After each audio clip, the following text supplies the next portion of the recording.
पक्ष ठेवलाय का कुठं? सगळे गुरवून टाकलेत ना, कोणी ठेवलं नाही ना शिल्लक. कोण बोलणार त्या विषयावर? सगळे हुकुमशाहीकडे वाटचाल चाललेली, हुकुमशाहीकडे चाललेली आहे. याच्यानंतर जर मोदी सरकार जर घोटाळा करून जर आले घोटाळा करून, तर परत या 24 नंतर कुठलंही इलेक्शन राहणार नाही, हुकुमशाही राहणार आहे. आतापर्यंत खासदार फक्त नावाने माहिती आम्हाला. जरांगे पाटील सांगते ना आदेश देतील त्यानुसारच आम्ही त्याला मतदान करणार. जरांगे पाटील म्हणतात तसंच करणार आम्ही. आरक्षणाला जे निवडणूक केला त्यांचा खोटा पाठिंबा राहणार नाही. जरांगे पाटील म्हणते तसंच. आतापर्यंत ज्यांनी जे जरांगे पाटील भूमिका घेतली ना, त्याला पाठिंबा मराठी खासदारांनी दिलाय का तुम्ही? पाटील जेव्हा देतील तेव्हा ते मानणार होतं, ते जेव्हा ते त्यांच्या आदेशाची वाट बघत होता आम्ही.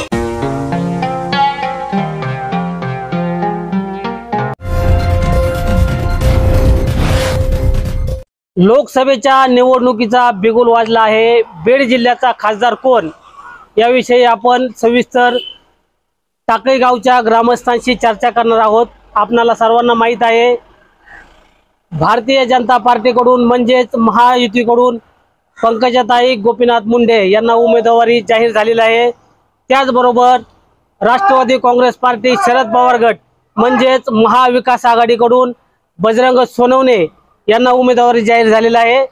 या दुरंगी लढत होणार होती, परंतु आता प्रकाश तथा बाळासाहेब आंबेडकर यांच्या वंचित बहुजन आघाडीची उमेदवारी अशोक हिंगे यांना कालच जाहीर झालेली आहे. आणि या बीड जिल्ह्यामध्ये दुरंगी नसून आता तिरंगी लढत होणार आहे. नेमकं बीड जिल्ह्याचा खासदार कोण याकडे संपूर्ण जनतेचं लक्ष लागलेलं आहे. आणि आज आपण सर्वसामान्य जनतेच्या प्रतिक्रिया घेणार आहोत. नेमकं जनता कोणाच्या पारड्यात हे लोकसभेला मतदान टाकन याविषयी आपण सविस्तर चर्चा करणार आहोत. आपल्यासोबत ग्रामस्थ आहेत. काय सांगणार आहात? आता लोकसभेचा बिगुल वाजला आहे आणि प्रत्येक कार्यकर्ता आपापल्या परीने कामाला लागलेला आहे. कोण होईल असं वाटतं तुम्हाला बीडचा खासदार? आताच्या पाहिलं तर आघाडीचे पाहिलं तर आतापर्यंतचे खासदार फक्त नावाने माहिती आम्हाला. ज्या टायमाला प्रीतम मुंडे 10 वर्ष त्यांनी जी खासदारकी गाजवली, त्यांना सहानुभूती दाखवली वडिलांमुळं, परंतु त्यांचं आतापर्यंत विकासाचं कुठलंही आमच्यापर्यंत एक धागाद्वारा सुद्धा आतापर्यंत आमच्या गावापर्यंत आलेलं नाही. त्यांचं कुठलंही काम नाही. कसं आम्ही त्यांना मतदान करणार? मग आपली भूमिका काय राहील? कोणाला आपण मतदान करणार? आमची भूमिका अशी, जरांगे पाटील जे सांगते ना आदेश देतील त्यानुसारच आम्ही त्याला मतदान करणार. कारण आमचा प्रश्न मोठा जिगरीचा प्रश्न आहे, तो आरक्षणाचा मुद्दा आहे. कारण भारतीय जनता पार्टीने आतापर्यंत भाजपने ते आरक्षणाचा मुद्दा आमचा लटकून धरलेला आहे काही कारण असतं. त्यामुळे आम्ही भाजपला कसल्याही प्रकारचं मतदान करणार नाही. परंतु जरांगे पाटील यांनी राजकीय भूमिका अद्याप स्पष्ट केलेली नाही. नेमकं काय मग सांगणार? जरांगे पाटील सांगतील ना, राजकीय भूमिका स्पष्ट जरी केलेली नसली, परंतु कोण पाडायचं आणि कोण निवडून आणायचं हे तरी कमीत कमी आदेश देतील. आणि आम्ही जोपर्यंत आमचा आरक्षणाचा मुद्दा मार्गी लागत नाही, सरकारने जर आमचा आरक्षणाचा मुद्दा मार्गी लावला तर आम्ही विचार करून मतदान करणार. आपण काय सांगणार? जरांगे पाटील म्हणतात तसंच करणार आम्ही. परंतु जरांगे पाटलांनी अजून आदेश दिलेला नाहीत ना. आरक्षणाला जे निवडणूक केला त्यांचा खोटा पाठिंबा राहणार नाही. मग नेमकं आता कशी लढत होईल? आज सध्या तिरंगी लढत आहे. वंचितचे पण उमेदवार निवडणुकीच्या रिंगणात उभे आहे. कोण खासदार होईल? पाटील ठरवतील काय होईल. आपण काय सांगणार? जरांगे पाटील म्हणते तसंच. जरांगे पाटील म्हणतील तसंच. आपण काय? जरांगे पाटलाच्या मनावरच. जरांगे पाटील सांगतील तोच खासदार, दुसरा नाही. जरांगे पाटलांनी जर नाही सांगितलं तर कसं होईल? कसं आरक्षणाला आम्हाला वाटण जो विरोध आम्हाला करतात आरक्षणासाठी उपटिणार आम्ही. परंतु आता जे उमेदवार सांगतात की आम्ही मराठा समाजाला आरक्षण देऊ, असं कोणी म्हणते? आवाज आतापर्यंत खासदार होते, त्यांनी आवाज उठवला का आरक्षणाच्या बाबतीत? काही लोकसभेमध्ये काय बोलले का? कधी नाही बोलले. आपण काय सांगणार? काय काय काय सांगणार? काय सांगणार? आतापर्यंत ज्यांनी जे जरांगे पाटलांनी भूमिका घेतली ना, त्याला पाठिंबा मराठी खासदारांनी दिलाय का? कुणीच नाही दिला.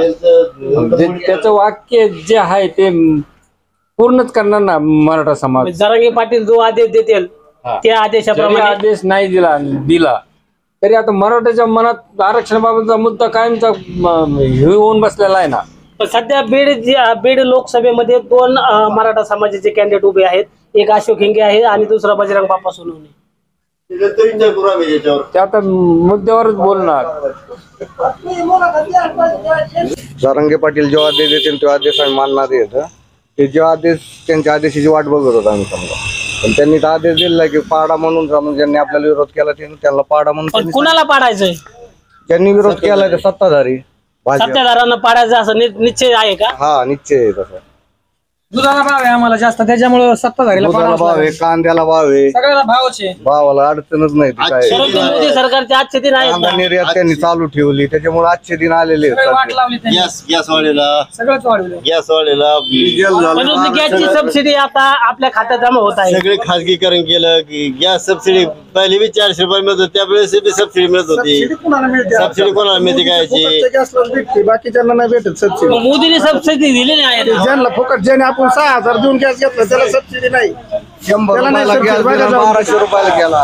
100 रुपयाला गॅस सुरुवातीला दिला आणि 1200 रुपये घ्यायला लागले. काय तुमचे मोदी सरकारच्या काळात जिल्हा परिषदेची शाळा 20 पट शाळा मुलं असताना सुद्धा त्या शाळा त्यांनी बंद केल्या होत्या. गरिबांच्या मुलांनी शिकायचं कसं? त्या शाळा चालू ठेवायला पाहिजे. यांनी सगळं खाजगीकरणावर जास्त मुद्दा भरलाय. सगळं टोटलच खाजगीकरणावर चाललंय. मार्केट कमिटी सुद्धा आता खाजगीकरणावर चालले. आता ते आधी तिथे तसंच भाव मिळतोय. कांद्याला त्यांनी सांगितलं बाबा 10 रुपयाच्या पुढे कांदा घ्यायचा नाही. जरी कांदा ती 50 रुपयाने जरी विकत असले तरी 10 रुपयाच्या पुढे कांदा घेत नाहीत ते. हे मोदीची आजचे दिन येते सगळे, बाकी काय दुसरं. त्याच्यामुळं आम्हाला मोदीला आम्ही पूर्ण हे मोदीला सत्तेत आणणारच नाही. आणणार मोदीला पूर्ण वैतागले आहे. परंतु त्यांच्याकडून अशी सांगण्यात आलेलं आहे की तिसऱ्यांदा मोदी सरकार हे राज्य सत्तेत आलं पाहिजे, जेणेकरून जनतेचा विकास करतील. ते जनतेचा विकास असं करतील, घोटाळा करून ते सत्तेत येतील. बाकी दुसरं असे तर लोकांच्या मताने जनता त्यांच्या मनाने त्यांना मतदान करणार नाही. जनतेच्या मनाने त्यांचं सरकार नाही. पूर्ण म्हणजे भारतात जरी पाहिलं तर मोदी विरुद्ध पूर्ण लाट आहे. त्यामुळं मोदी सरकार येणार नाही. फक्त मशीन घोटाळा केला तर मोदीची इच्छा पूर्ण होणार आहे. परंतु आपण ईव्हीएम घोटाळा जर म्हणत असाल तर विरोधी पार्टी का बंद करत नाही? का ह्याच्यावर आवाज उठवतो? विरोधी पार्टी ठेवलीच कुठं? विरोधी पार्टी बोलला तर तो लगेच जेलमध्ये जातोय. त्याच्यामुळे कशाला ईडी घोटाळा सीडी घोटाळा बोलला तर लगेच जेलमध्ये जातोय. दुसरं काय बोलाय त्यांच्यावर? आज महाराष्ट्रात त्याने विरोधी पक्ष ठेवलाय का कुठं? सगळे गुरवून टाकलेत ना. कोणी ठेवलं नाही ना शिल्लक. कोण बोलणार त्या विषयावर? सगळे हुकुमशाहीकडे वाटचाल चाललेली. हुकुमशाही लोकशाही वाटचालच हुकुमशाहीकडे चाललेली आहे. याच्यानंतर जर मोदी सरकार जरी घोटाळा करून जर आलं घोटाळा करून तर परत या 24 नंतर कुठलंही इलेक्शन राहणार नाही, हुकुमशाही राहणार आहे. एकंदरीत आपण या ठिकाणी टाकळी गावच्या सर्व सुज्ञ नागरिकांशी चर्चा केलेली आहे आणि त्यांनी आताच सांगितलेलं आहे की येणाऱ्या काळामध्ये 2024 नंतर भारतीय जनता पार्टी सत्तेत जर आली तर नक्कीच हुकुमशाही लादली जाईल आणि लोकशाही धोक्यात येईल. जोपर्यंत हे सुज्ञ नागरिक अशा प्रकारे सांगत आहेत की येणाऱ्या काळामध्ये सर्वांनी मनोज जरांगे पाटील यांच्याच विचाराला सहमत दिलेला आहे. जोपर्यंत मनोज जरांगे पाटील सांगत नाही, आम्हाला आदेश देत नाही, तोपर्यंत आम्ही कुठलाही निर्णय घेणार नाहीत. ज्या दिवशी मनोज जरांगे पाटील आम्हाला आदेश देतील त्या दिवशी आम्ही मतदान करू, असंही आश्वासन या ठिकाणी समस्त सुज्ञ नागरिकांनी आपल्या तेज वार्ताशी बोलताना दिलेलं आहे. कॅमेरामन अनिल मोरेसह संदीप जाधव, आष्टी, बीड.